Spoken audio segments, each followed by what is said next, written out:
আমি এ শহরের আকাশ দেখলাম, জমিন দেখলাম, শত শত নামাজি দেখলাম যারা ফাতিহা জানে না, কত শত ইমাম দেখলাম যারা নিজেই হাদিস মানে না। আমি এমন খাঁটি মুসলিমও দেখেছি যারা যৌতুকের টাকায় বিলাসিতা খুঁজে নেয়।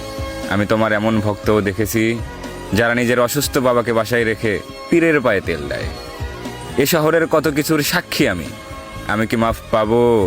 যে কপাল তৈরি হয়েছিল সিজদার জন্য, সে কপালে আজও দাগ পড়েনি, তার জবাবে কি বলবো? এমনও ফজর যায়, জহর আসে, আসর পেরিয়ে মাগরিব ভাসে, আমি আজ বলতেই পারবো না এশা কাকে বলে। যে দেহ একদিন নিজের বিরুদ্ধে সাক্ষ্য দেবে, সেই দেহ আজ অন্য কেউ নিয়ন্ত্রণ করে। তাই আমি জানি না আমি ক্ষমা পাওয়ার যোগ্য কিনা। তবে পৃথিবীর সর্বশ্রেষ্ঠ গ্রন্থ কুরআন বলেছে, তোমার রহমতের তুলনায় আমার এ পাপ কিচ্ছু নয়। তাই পাপী হাত দুটি উঠিয়ে দরখাস্ত জানাই, ইয়া মালিক, এই ফরমালিনযুক্ত শহরে আমাকে ভেজাল মুক্ত রেখো।